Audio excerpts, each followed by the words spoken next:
कहते हैं कि शिक्षक एक दिए में बाती की तरह होता है जो स्वयं जलकर दूसरों के जीवन में प्रकाश लाता है। लेकिन यदि देखा जाए तो इस बात का दूसरा पहलू यह है कि एक दिए को जलने के लिए भी तेल की आवश्यकता तो पड़ती ही है।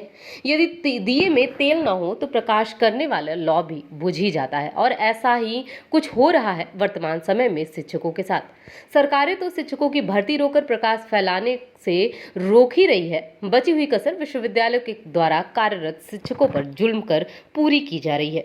और हम ऐसा इसलिए कह रहे हैं क्योंकि आज शिक्षकों को अपने हक की लड़ाई लड़ने के लिए धरने पर बैठना पड़ रहा है। जी हाँ, दरअसल ये मामला संपूर्णानंद संस्कृत विश्वविद्यालय वाराणसी का है, जहां आज 23 सितंबर 2021 के दिन गुरुवार को शिक्षकों को मजबूरन कुलपति के तानाशाही रवैये के कारण पारणी भवन में धरने पर बैठना पड़ा। बताया जा रहा है कि विश्वविद्यालय में आज शिक्षकों ने सुबह 10 बजे से ही मूल्यांकन कार्य का बहिष्कार कर धरने पर बैठ गए। शिक्षकों के ऐसा करने का कारण यह बताया जा रहा है कि कुछ दिन पूर्व विश्वविद्यालय के कुलपति को मूल्यांकन में कार्यरत शिक्षकों ने एक पत्रक सौंपकर पूर्व में किए गए मूल्यांकन पारिश्रमिक का भुगतान करने को कहा था।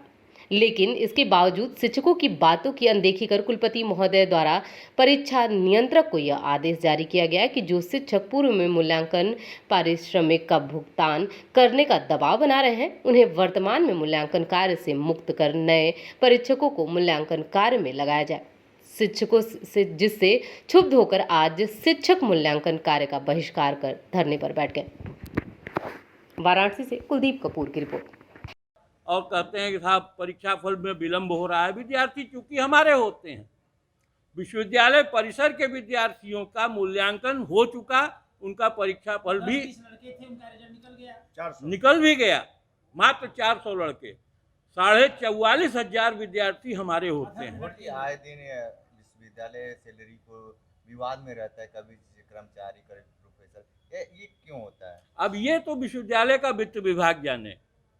हमारे ऊपर इतना कोई बहुत बड़ा खर्च नहीं आता है कि जिससे आप पीड़ित हो जाते हैं। हमारे ही इस पैसे को उठाकर कर्मचारियों का वेतन दिया जाता है, दूसरे मदों में खर्च किया जाता है, जबकि परीक्षा मद में सारा पैसा पहले से ही कलेक्ट कर लिया जाता है। उसके बाद भी 5 वर्षों से लगातार इन परीक्षकों को भुगतान नहीं किया गया। भुगतान नहीं होगा तो आप लोग क्या करेंगे? हम लोग धरना देंगे। कब तक ही धरना? जब तक ये निर्णय नहीं लेंगे। इसके बाद हम महामहिम के पास भी जाएंगे, इस मैटर को लेकर महामहिम से अनुरोध करेंगे और यहाँ धरना हमारा चलता रहेगा। इसलिए कि ये हो सकता है हमारे एब्सेंस में बाहर के अध्यापकों को बुलाकर उनसे मूल्यांकन कार्य करावें। आप लोग क्या करेंगे? बाहर के अध्यापक आकर नहीं घुसने देंगे। हम लोग निवेदन करेंगे कि कोई मूल्यांकन हम लोग इस परीक्षा भवन में किसी भी परीक्षक को घुसने नहीं देंगे। इसीलिए हम लोग मेन गेट पर जो है धरना दे रहे हैं। शिक्षक एकता जिंदाबाद जिंदाबाद। आज क्यों आप लोग धरने पे बैठ गए हैं?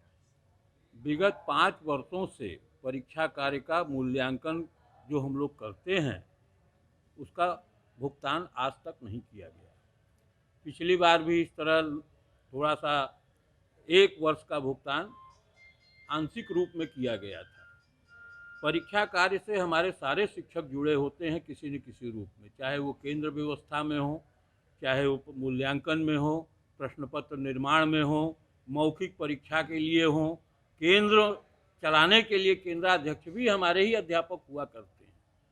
यहाँ सारा बिल बाउचर बना के भेज दिया जाता है, बराबर उसका एक ही उसमें कुछ नुक्स निकाल कर उसको उठा के कोने में रख दिया। 2015 से अब तक बकाया 2015 से लेकर ये 21 चल रहा है। इस बार भी यही स्थिति बनी। इस आश्वासन के साथ मूल्यांकन हमारे शिक्षक बंधुओं ने प्रारंभ किया कि इस बार सारे भुगतान की व्यवस्था की जा रही है, जबकि पैसे की कमी नहीं है। ये पैसे का रोना रोते हैं, केवल वह पैसा हमारे विद्यार्थियों से फीस के रूप में वसूल लिया जाता है। संगणक शुल्क, परीक्षा शुल्क, लब्धांक शुल्क, ये सारे शुल्क जो है विद्यालय वाले अपने विद्यार्थियों से वसूल कर विश्वविद्यालय में करोड़ों रुपया जमा करते हैं प्रतिवर्ष, और उस पैसे से हमारे परीक्षकों का भुगतान तक नहीं किया जा रहा है। ये कहाँ का न्याय है? कल हम लोग गए, इसी पत्र को लेकर एक पत्रक बनाकर हम लोगों ने कुलपति जी को भेजा और समय की मांग की कि हम आपसे वार्ता करना चाहते हैं।